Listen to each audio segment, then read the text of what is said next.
Hey there, guys, and welcome to another episode of Beyond the Bottom Line. I'm your host, Emil, and today we're going to be talking more about what it does mean to be an entrepreneur and someone who has actually been an entrepreneur for pretty much for a long part of their life, especially during the apartheid time. They had their own textile factory, I could say, their own textile store where they were making anti-apartheid movement clothing and stuff for that time. But today he is a bit more different than that because things have changed. So I'm speaking to Jerome Keshwar. He is an entrepreneurial evangelist. He has a background having run his own textile printing company that produced most of the iconic global phenomenon anti-apartheid t-shirts during 1980 to 1990. He has academic qualifications, including studies at both WBS and WITS Business School, and also Gibbs, which is the Gordon Institute of Business and Science. His area of expertise in the field of entrepreneurship, and he has been a guest speaker at many educational and corporate institutions, sharing his story about doing business throughout the African continent. And he also has the mindset of what an entrepreneur is. He is also the CEO of MARKON Group, which is his current business venture, and has a great interest in professional business coaching and other specialized projects. Jerome, how are you doing? I'm fine. Thank you for having me over, and thank you to the listeners. Thank you for coming on, first of all. The one thing I want to know is, so when I was trying to research what MARKON is, I was a bit confused because it seems like you guys do quite a lot of different stuff in both, I guess, exporting certain objects. For example, you exported recently 150 purebred cows and 100 of those being beef and 50 of dairies to a VIP client in the DRC. But you also are offering entrepreneurial and skills training to emerging entrepreneurs. You also recently did a UN branding products. So there was like three different things. One is doing the transportation of livestock, one is offering a skills training service, and one is offering branding to, I guess, companies, including the UN, which is the organization. So what does MARKON actually do?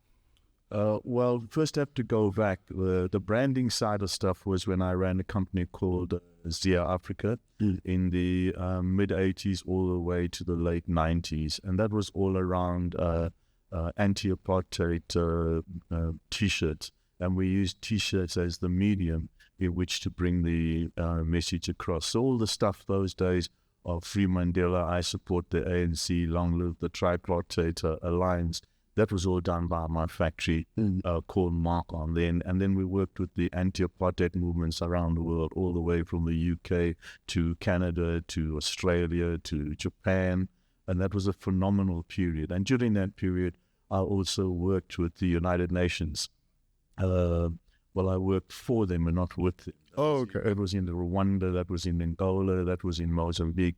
And all those had to do with UN peacekeeping missions in those countries. Subsequent to that, I then put a company together called MARKON Worldwide. And there, we're just in pure entrepreneurial venture where you look at what's out there in the market. Do the numbers make sense? So like the project you just talked about earlier on in the DRC, do the numbers make sense? Yes, we can go for it. At the moment, I prefer to do a turnkey project where you involved from the conceptualization all the way through to end user. So that MARKON consistently changes itself relative to what the opportunity is out there in the marketplace for that time. So in the project that we spoke about earlier on, there you just bring an entire project team together, be it farmers, transportation guys, veterinarian services, the legal field, put them together, complete the project, and then disband. So in short, MARKON is somewhat an evolving company every single time, especially depending on what the market is like, or... And depending on what the opportunity is like for whatever is brought to the table. Then I went off to Gibbs, where I was the oldest guy in the class at that stage, and I took all my entrepreneurial experience, did the coaching program at Gibbs. Then I did my certification through the International Coaching Federation. So one part of my entrepreneurship journey at the moment is the coaching section, where I've got involved with a group like the Innovation Hub, and I'm currently doing some mentorship and coaching in different projects within the space of coaching and mentoring.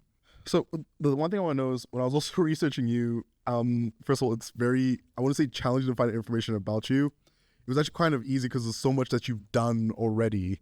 So the one thing that did actually kind of interest me a lot was that you, I don't know if you call yourself this or someone has given you the title, but you're an entrepreneurial evangelist. What I know is the definition, and what Google says, it's a person who seeks to convert others to the Christian faith, and especially by public preaching. So you, as a entrepreneurial evangelist, are you trying to convert people into becoming also evangelists, entrepreneurs, or should they just stay how they are? Or are you trying to convert them just being an entrepreneur? No, it's got nothing to do with any religious connotation or anything. Yeah. The key word there is preaching. I love entrepreneurship, and I want to get the word out there. So that's where they are evangelists. It's just a play on words, as opposed to calling yourself a director or a manager. It's just have some fun, you understand? And exactly what you've just done now, you catch the person's attention because they're not seeing CEO, director, manager. Exactly what you've done is, evangelist? What do you mean evangelist? Because when I saw it, I was very curious. Like, I was thinking when I first saw it, I was like, he is an entrepreneur, maybe very Christian. You fell for the focus. I'm pretty sure a lot of people also, which I mean is a good way to catch on. And it's a good opening line. You start the conversation immediately. I mean, and you can't really think of anywhere else to explain it except from someone up from you. Yes, it is.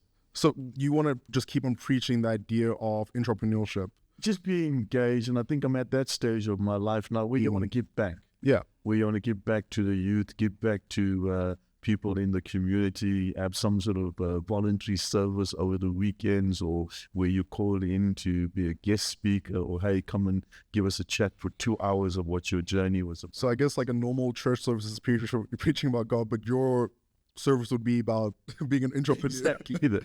So there is one thing I do want to cover, and it's, you don't have to answer this if you don't want to. It's about bringing back to apartheid and being an entrepreneur back then, or if you could be as a non-white and becoming an entrepreneur today. I can imagine both are two very different worlds, but I can imagine you also lived in both of those ideas, where being an entrepreneur back then and now are two different. So what are the main differences? The main differences, and I think the differences are still today, is the aspect of finances. Your access to finances and so on. And in my particular case, because of the nature of the business, you were printing stuff that was anti-apartheid related. So you could get arrested very easily. So yes, you had to have very, very creative ways of getting around it, of getting your products to the market. And I could regale you for hours with stories of how we managed to get. I think we might have an episode in line for that where we just talk about that, if you would like. Yes, there was one episode where I was selling T-shirts at the flea market, and the police, with those days you had the censorship board. Oh. Yes, and the police pitched up there. There was a T-shirt that I used to sell for an agent I was the agent up in Johannesburg, and it was called the Freedom Charter. And he wanted to take the T-shirt away. So the first thing I said to him was that you can't take it without giving me some documentation. You understand? Yeah. I can't just take a T-shirt off my table. I need some documentation. So he signed a document there, and it was in broken English. I take one T-shirt, and put his name on. You understand? And then we had a discussion. I said, but why is it illegal? And because it said there shall be education for all. You understand? There's nothing wrong with that. Housing for all.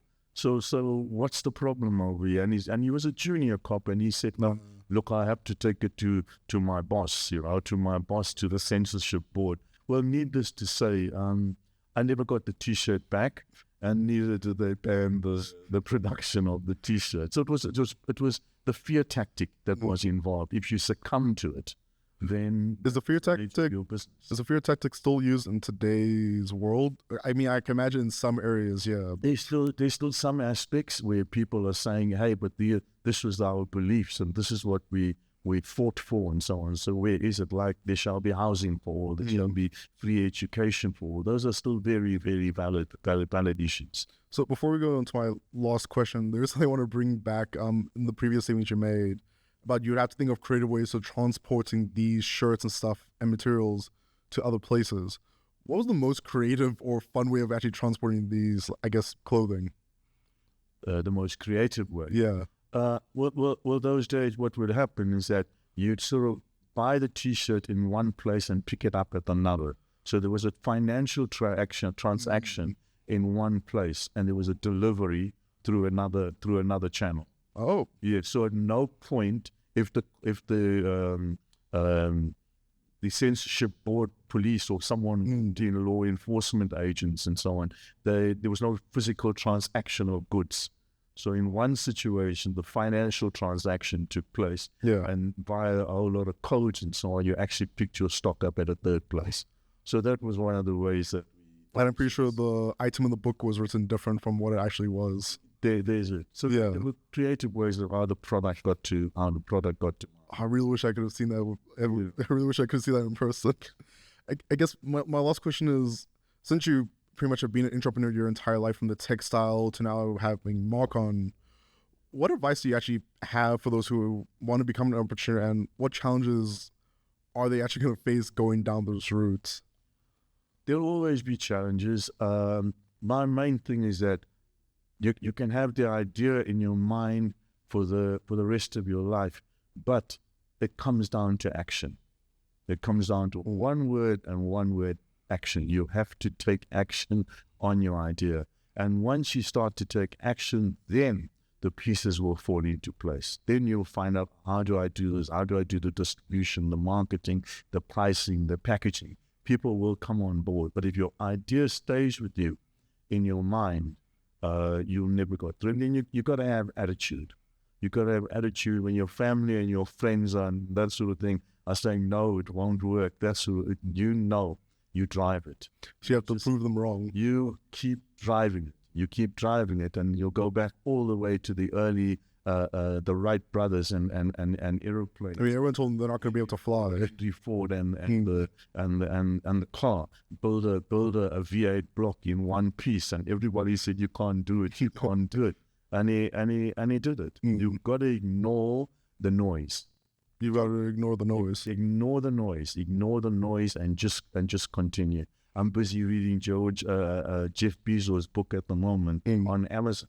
All these guys started in little garages with just an idea. Yeah. Bill Gates, be it Steve Jobs, be it Jeff Bezos, every single one of them had two things in common. They had a dream and they had an idea. I mean, even look at a local Elon Musk. He started with PayPal and then went from there to, having Tesla, SpaceX. Absolutely. Investing in companies like Boring. The first chapter of their book will talk about a dream and an idea. It has to start as a thought first, then you put it down on paper, and then you take action. Well, Jerome, thank you so much for coming on and actually, I guess, inspiring myself as well for actually how to actually go down the route of being an entrepreneur. And thank you for actually sharing a bit of your story, especially with the whole textile thing and that story what happened with the police officer, the commission officer, then when you're selling shirts. And thank you guys so much for watching as well. And if you guys did enjoy, please leave a like, subscribe, and hit that bell notification so you know when we post regularly. And take care. Jerome, thank you again so much. Thank you very much for having me on your show, and thanks to the listeners.